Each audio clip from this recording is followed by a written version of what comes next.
Now, joining me now is the Prime Minister's senior advisor, Mark Regev. Mark, thank you for being with us. Of course, unlike the Israelis that Hamas brutalized on October 7th, Sinwar is not home. He's certainly not caught unaware. What is the goal here in circling his home? I think it's a symbolic victory for Israel, but it will be a real victory very soon. It's only a matter of time before we get the man who was directly responsible for the massacre of 1,200 Israelis on October 7th, the brutal massacre, the atrocities, the rapes, the burnings, the beheadings.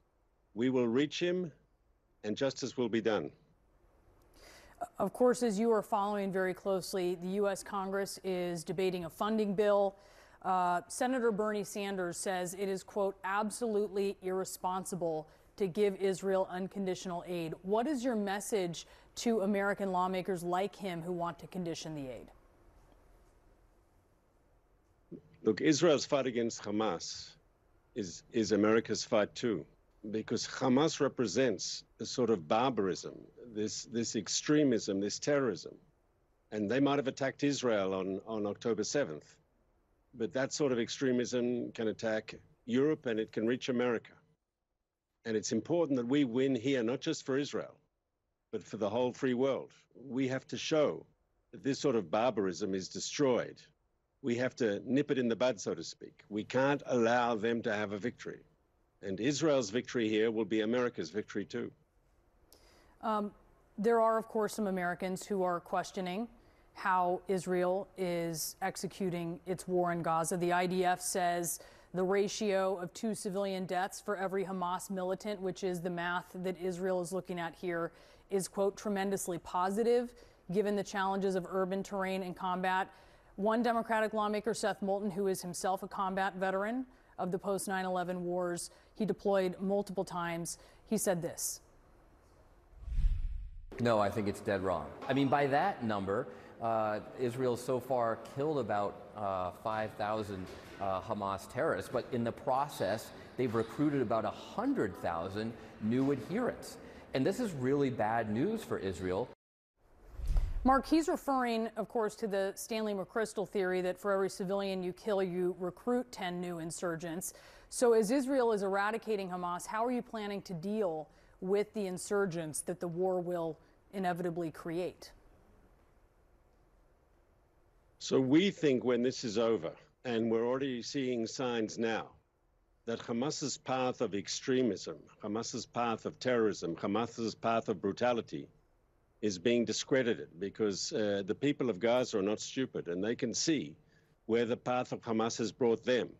And they know who started this war and they know who ended the ceasefire by refusing to release more hostages. And we're already hearing it's now in a small level, but it's going to grow to a crescendo as the people of Gaza come out strongly against what Hamas has brought upon them.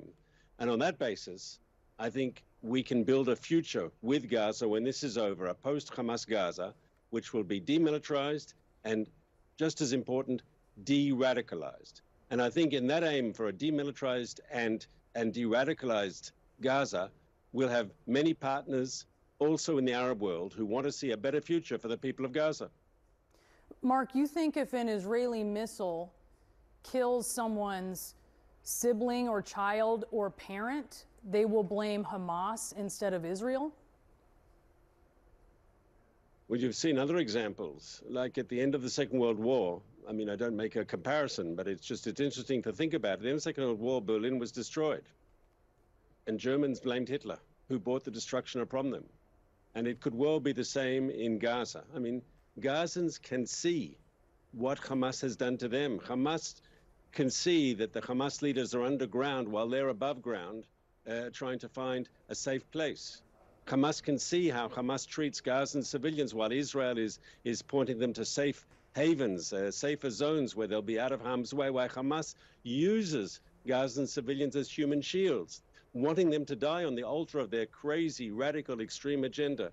As I say, the people of Gaza, we're already seeing signs of this, and I'm sure it's going to grow. And when Hamas is finally out of power, and they don't have the power of an autocratic regime that they've had until now, where they can rule through terror, when the people of Gaza no longer have Hamas as their regime governing them, I think you'll see this outpouring of pent-up anger against the Hamas leadership.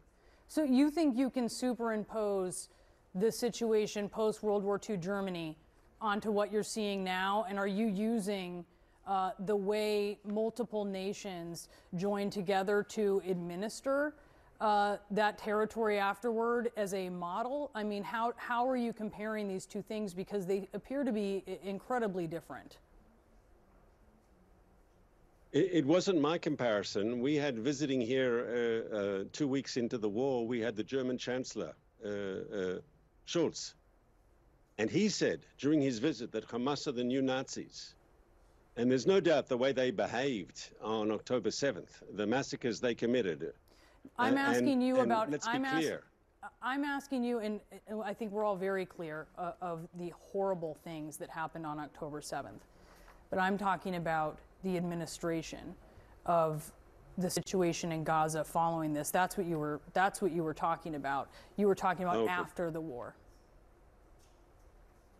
Correct. And so we don't want a situation where Israel has to rule the Gaza Strip. We don't want to govern the people of Gaza. We prefer that they govern themselves.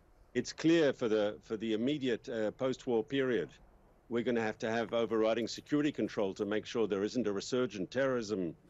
But we think, with the help of the international community and important countries in the Arab world, we will have partners in an effort to find a new Gaza, a Gaza that is committed to the well-being of the people who live there. I mean, ultimately, Brianna, Gaza has been ruled for 16 years by Hamas, 16 years. And what have they brought the people of Gaza? Hardship, misery, bloodshed, and poverty. The people of Gaza deserve better than this extremist regime. What they have been through is nothing compared to what they are going through right now. So what do you say to a Seth Moulton who says that number is going to be very bad for Israel, the number of civilians killed? And he's saying that's someone who's seen what happens when civilians are killed. He's saying that number is going to be very bad for Israel. It's not going to be bad for Hamas and good for Israel. What do you say to him about that number? So I'd say we're trying, as a democratic country, we're trying to keep civilian casualties to a minimum. We really are. That's why we've been urging Gazan civilians to move out of areas where we know there's going to be combat. Mark, the numbers don't reflect that. And every I mean, civilian the numbers of deaths just don't reflect what you're saying. So I'd like to have a one-on-one with the congressman, because we don't have to agree about everything, but surely when we look at the numbers, right, I am convinced that when this is over, the civilian to combat ratio for fatalities will compare very well with America's own operations when you had to fight against ISIS in Iraq and Syria. It's difficult fighting in a built-up urban area. It's not easy, and it's made more difficult by the fact that Hamas deliberately embeds itself under civilian neighborhoods, under schools, under hospitals, deliberately abusing the civilian population of Gaza as a human shield for its war machine. But we're trying, nevertheless, to be as surgical as is possible in a very difficult combat situation. I think we will continue to talk about this. You look at the Afghanistan numbers, and they pale in comparison, and those are numbers Americans are familiar with. I mean, we're arguing degrees here. The American military, of course, took a lot of criticism for those numbers, and frankly, the numbers in Gaza make those pale in comparison. Mark, we will continue the conversation. We appreciate your time. Thank you for being with us. Thank you for having me. And when this is over, I really believe that the people of Gaza will get a better government that will look after their interests, and Israelis won't have to live with a threat of terrorists crossing the frontier in the middle of the night and butchering their children. And that'll be better for both sides, Israelis and Palestinians. All right, Mark, thank you so much. We'll be right back.